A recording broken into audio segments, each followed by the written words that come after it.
Hello future doctors, this side Mohit बसीन here. Welcome to our YouTube channel. जैसा कि आपको पता है AACCC all India Ayush counselling का राउंड 2 का जो रिजल्ट है वो ऑलरेडी डिक्लेयर हो चुका है। फर्स्ट ऑफ ऑल तो मैनी कांग्रेचुलेशन जिनको भी कॉलेज अलॉट हुए हैं, लेकिन जिन बच्चों को कॉलेज अलॉट नहीं हुए हैं तो उनको टेंशन नहीं लेनी है। हमारे पास अभी जो स्टे वैकेंसी राउंड नंबर 3 जो है वो पेंडिंग है। उधर से हमारे पास स्टेट्स के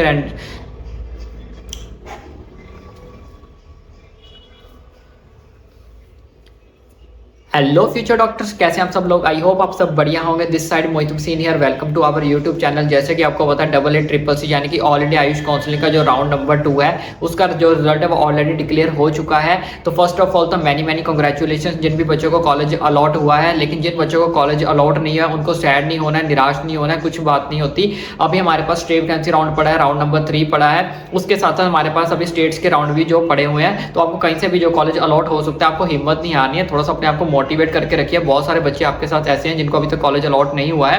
तो जिन बच्चों को कॉलेज अलॉट हो चुका है तो उनके तो अब एडमिशन का प्रोसेस शुरू हो जाएगा, लेकिन जो बच्चे अपग्रेड करना चाहते हैं तो वो अपग्रेड करने के लिए राउंड 3 के अंदर बहुत बड़ी मेजर गाइडलाइंस है। इस चीज का ध्यान रखना। राउंड 1 राउंड 2 के अंदर अपग्रेड करना आसान होता है, लेकिन अगर आप राउंड 2 से राउंड 3 के अंदर अपग्रेड कर रहे हो तो बहुत बड़ी चीजें आपको समझने के बाद ही आपको अपग्रेड करने का सोचना पड़ेगा। अब वो क्या क्या चीजें हैं, क्या क्या गाइडलाइंस है, वो आपको जो एक वीडियो में लास्ट में दे दूंगा। वो वीडियो में ऑलरेडी बता चुका हूँ किन किन बातों को ध्यान रखने के बाद फिर आप सोचना कि मैं अपग्रेड करूँ या ना करूँ।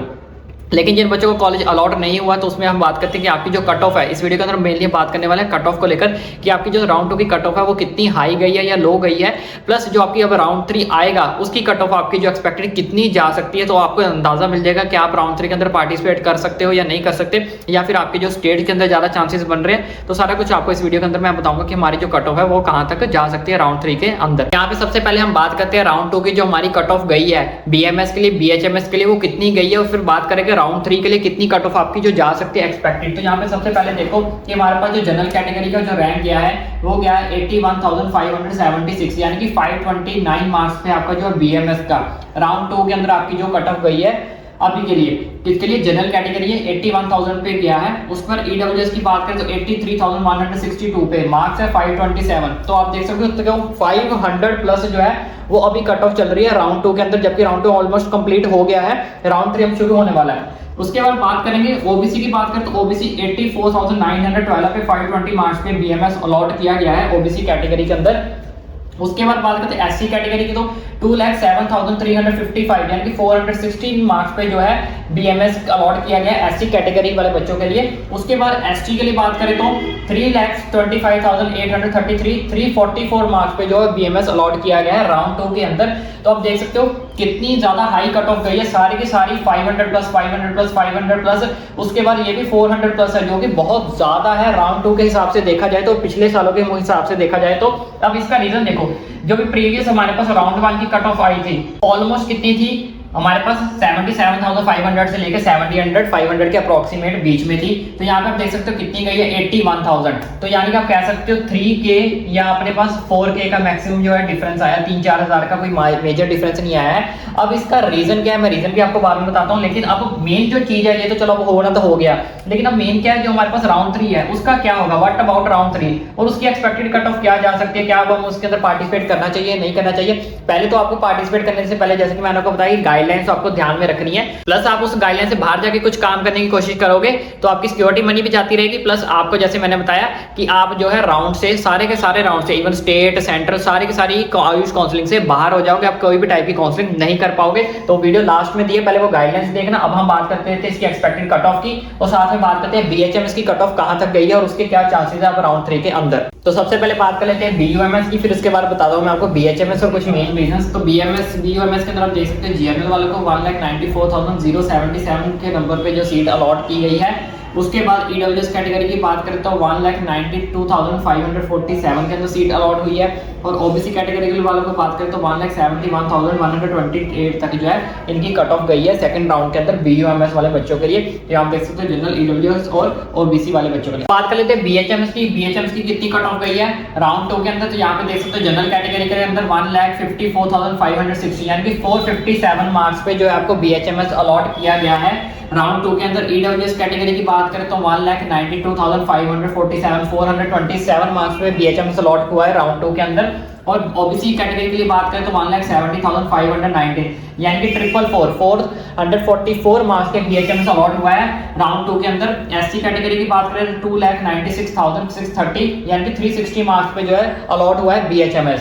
और ST कैटेगरी के लिए बात करें तो 4,38,226 मार्क्स पे जो अलॉट किया गया है राउंड 2 के अंदर BHMS को। अब इसके मेन रीजन क्या है? मेन रीजन यहाँ पे मैं कुछ रीजन लिखे गए हैं कि इतनी हाई कट ऑफ जाने का रीजन क्या है। ठीक है, एक तो पिछले साल के मुकाबले बात करें तो इस साल थोड़े से बच्चे भी ज्यादा हैं, प्लस बच्चे होने के साथ साथ ज्यादा जो हमारे पास मेन कुछ रीजन जो निकल कर सामने आए हैं वो भी मैं आपको बता देता हूँ। प्लस मैं ये भी बात करें कि एक्सपेक्टेड अब कितनी कट ऑफ आप जा सकते हैं, आप खुद आइडिया ले लो कि राउंड 1 की कट ऑफ आपके पास रिजल्ट आ चुका है, राउंड 2 का आपके पास कट ऑफ का रिजल्ट आ चुका है। जैसे कि मैंने आपको बताया कि 3K to 4K का जो आपको मेजर डिफरेंस जो है वो देखने को मिला है राउंड 1 और राउंड 2 के बीच में। अब पहले रीजंस की बात कर लेते हैं। तो इसमें सबसे पहले रीजन क्या है? राउंड 1 का इशू। जो बच्चे AA के राउंड 1 के रजिस्ट्रेशन करने लगे थे तो वहां पे चॉइस फिलिंग का इशू आ गया था, कुछ बच्चों की पेमेंट नहीं हुई थी, तो जिसकी वजह से बहुत सारे बच्चे जो है राउंड 1 को कंप्लीट नहीं कर पाए थे और उनको जो है राउंड 2 के अंदर पार्टिसिपेट करना था, ताकि उनकी आधी रजिस्ट्रेशन तो हो रखी थी लेकिन पूरी रजिस्ट्रेशन उन्होंने राउंड 2 के अंदर फ्रेश रजिस्ट्रेशन जिन बच्चों ने पार्टिसिपेट किया है। ठीक है, तो बच्चे और ज्यादा बढ़ गए राउंड 2 के अंदर।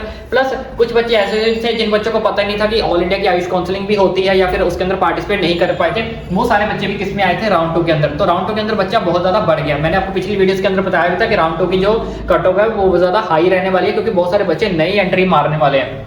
उसके बाद दूसरा रीजन है यहाँ पे यूके यानी कि उत्तराखंड। उत्तराखंड का ऐसा रीजन क्या है? क्योंकि बहुत सारी स्टेट्स है जहाँ के फर्स्ट राउंड की रजिस्ट्रेशन ऑलमोस्ट डन हो चुकी थी, इवन कुछ स्टेट्स का राउंड शुरू भी हो चुका था, लेकिन यूके एक ऐसी जगह है उत्तराखंड जहाँ पे अभी फर्स्ट राउंड का शेड्यूल भी नहीं आया था, अभी थोड़े दिन पहले ही इनका शेड्यूल आया है। तो उसका रीजन ये भी है कि बहुत सारे बच्चों ने, यूके वाले बच्चों ने हाइपर हो गए, पैनिक हो गए, उन्हें पता नहीं कि उत्तराखंड का कब शेड्यूल आएगा कब नहीं आएगा, कहीं हम लेट ना हो जाए, तो उन्होंने भी क्या किया? AA के अंदर पार्टिसिपेट कर लिया, यानी कि बच्चे बढ़ गए। उसके बाद क्या है?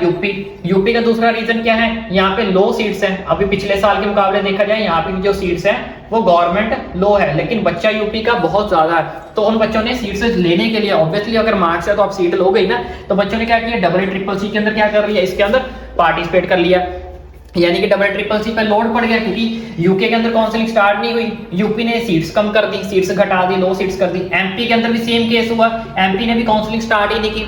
ठीक है ना, जबकि फर्स्ट राउंड की जो स्टेट की काउंसलिंग है वो आपकी स्टार्ट हो जानी चाहिए थी, एमपी ने बहुत लेट जाके काउंसलिंग को स्टार्ट किया। तो एमपी के बहुत सारे बच्चों ने क्या किया?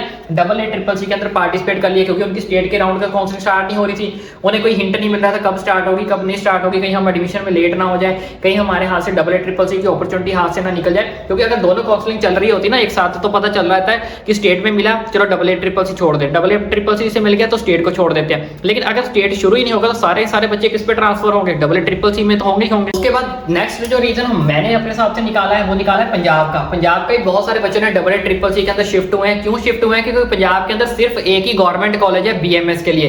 तो देखो पूरे पंजाब के अंदर सिर्फ एक ही गवर्नमेंट कॉलेज है, बाकी कुछ एक दस सेमी गवर्नमेंट है, लेकिन गवर्नमेंट एक ही कॉलेज है, बाकी ज्यादातर सारे के सारे जो कॉलेजेस है पंजाब के अंदर प्राइवेट ही भरे हुए हैं। तो एक गवर्नमेंट और सेमी गवर्नमेंट उसमें पंजाब कितने ही बच्चों को सीट्स दे लेगा? 100, 150, मैक्सिमम 200।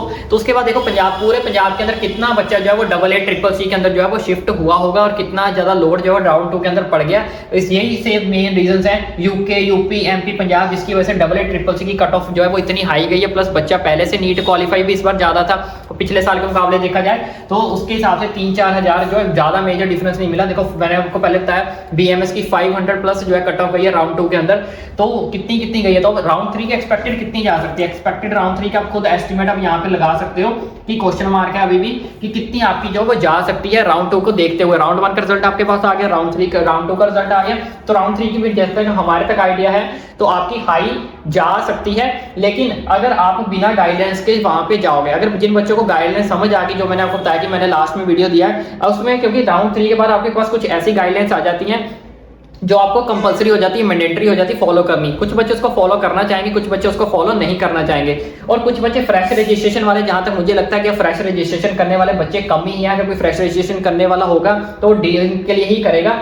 राउंड 1-2 के अंदर मोस्टली ज्यादा बच्चे रजिस्ट्रेशन कर जाते हैं, तो रजिस्ट्रेशन के मुकाबले मुझे लगता है कि नए बच्चे तो आने के चांसेस कम है। बाकी वो बच्चे आ सकते हैं जिनका कोई भी स्टेट से अगर सीट उन्हें अलॉट नहीं होती है, जैसे मान लो उनका राउंड 1 राउंड 2 से अगर स्टेट उन्हें सीट नहीं देता है, वो बच्चे थोड़े बहुत बच्चे जो है वो आ सकते हैं। अदरवाइज तो नए बच्चे जो है वो नहीं जा सकते। बाकी आप मार्क्स के साथ अपना कंपेयर करके देख सकते हो। और मेन चीज आपकी जो है वो चॉइस फिलिंग है, क्योंकि चॉइस फिलिंग मैं आपको हमेशा से बोलता आ रहा हूँ कि चॉइस फिलिंग एक ऐसी चीज है जो आपकी यहाँ से आपको यहाँ पे पहुंचा सकती है और यहाँ से आपको यहाँ पे भी पहुंचा सकती है। अपनी चॉइस फिलिंग अच्छे से करो, आपको डेफिनेटली कॉलेज अलॉट होगा ही होगा, लेकिन अपनी प्रेफरेंस लिस्ट जो है अच्छे से बनाओ। इसलिए अब आपको पैनिक नहीं होना है, स्ट्रेस नहीं, घबराहट नहीं करनी। इन दोनों का हमारे पास टाइम है, अभी डाटा आपके पास दोनों का मिल गया, राउंड 1 का मिल गया, राउंड 2 का मिल गया। दोनों को अच्छे से चेक करो कि कितनी कट ऑफ गई है और कितनी जा सकती है अप्रोक्सीमेटली हाई, और कितना डाउन आ सकता है, 3000 4000 5000 तक कितना डाउन आ सकता है। और उस हिसाब से अपनी जो प्रेफरेंस लिस्ट बनाओ कि आपका रैंक कहाँ पे एग्जिस्ट करता है, तो उस हिसाब से ही अपने कॉलेज को जो है रखो नंबर 1 नंबर 2 पे।